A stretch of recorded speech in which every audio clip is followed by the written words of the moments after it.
the takeover's happened, and it's a corporate takeover. Agents of the Bank of England attempted to assassinate President Andrew Jackson on multiple occasions because of his resistance against a private central bank being set up in the United States. And it was something that Abraham Lincoln warned. And this is, by the way, why I believe he was assassinated. This is the Lincoln quote. "The money powers prey upon the nation in times of peace and conspire against it in times of adversity. It is more despotic than monarchy, more insolent than autocracy, more selfish than bureaucracy. I see in the near future a crisis approaching that unnerves me and causes me to tremble for the safety of my country. Corporations have been enthroned. An era of corruption will follow, and the money power of the country will endeavor to prolong its reign by working upon the prejudices of the people until the wealth is aggregated in a few hands and the republic is destroyed." Wall Street has killed Main Street. So I know how unpopular it is to be seen as helping banks right now, especially when everyone is suffering in part from their bad decisions. I promise you, I get it. Up until about the Kennedy assassination and the beginning of the war in Vietnam, the United States is a very powerful engine for world progress. It's the assassinations, the Kennedy assassination, and the others in the 1960s, the beginning of the Vietnam War, and the beginning of the absolute domination of the Wall Street Group over every other interest. Nobody else counts except the Wall Street money masters. That has now made the United States into no longer a force for progress, but something very different, often a force for destruction in the world. The military-industrial complex has taken over the country along with the Wall Street gang. If you look also at the people that Obama has put on his appointments list, it's all Wall Street. It's government of Wall Street, by Wall Street, and for Wall Street. There's nobody from heavy industry. There's nobody from the auto sector, nobody from Silicon Valley, nobody from big oil, nobody from defense, no labor, no women, no retirees, no small business, nothing. It's pure Wall Street. The only people who have a voice in Obama's councils are Wall Street finance oligarchs. That's all there is. Nobody else counts for anything under Obama. It's the most extreme Wall Street administration we've ever had. Before his death, President Woodrow Wilson apologized to the public, regretting that he had been deceived by a group of international bankers, and the country's financial system had fallen into their iron grip via the Federal Reserve Act of 1913. Whether sought or unsought by the military-industrial complex, the potential for the disastrous rise of misplaced power exists and will persist. Dwight D. Eisenhower, he warned the people that the military-industrial complex was taking over the country. Only 3 years after leaving office, President Eisenhower's prophetic warning concerning the threat posed to our system of government by the military-industrial complex came to pass. President John F. Kennedy had enraged the entire elite network. Now, Kennedy was brought in as somebody who was expected to be a puppet. It was thought that his pro-Nazi father, Joseph P. Kennedy, the bootlegger, the speculator, would guarantee that Kennedy would be obedient to the establishment.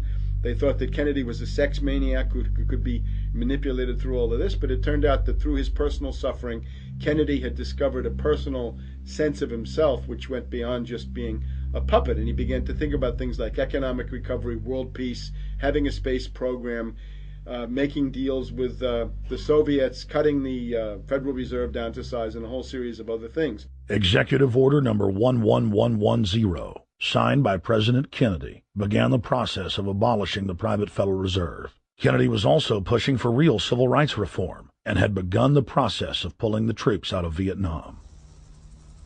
The last time you had an actual president was Kennedy. The oligarchs took swift and decisive action.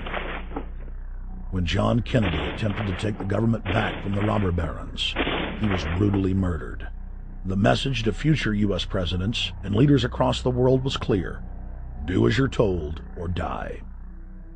John Fitzgerald Kennedy was the last true president of the United States. And until the globalists are removed from power, we will never have another real one. The other thing about the American presidency you've got to remember is that this is a puppet post. It's automatically going to be a puppet post. The idea that Obama is somebody who's going to come in and exercise real authority when he's obviously been chosen and given everything that he's got by these financiers. Presidents are now little more than corporate pitchmen who take all the political heat, while the controllers remain in the shadows, safe from public scrutiny. Hip-hop icon KRS-One is not just known for selling millions of albums. He has led a tireless crusade against youth violence and has been a strong voice for human rights. If they controlled it before, what makes you think they're not controlling it now? The country was on a verge of revolution. They threw a black man up. Now we like this. They give him the money, they give him the bundling, they give him vote fraud, they give him the media whores, they give him goons, they even have elected officials making threats to put people in jail if they criticize Obama in public. All of this is the mark of a puppet.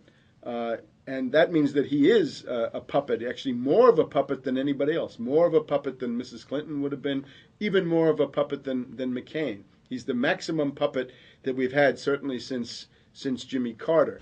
They put a black face on the New World Order, and now we all happy. KRS ain't buying it. In the real executive power structure, the president serves the military-industrial complex. It's self-owned by the international bankers. If there's a revolution, the population just throws out the prime minister or president.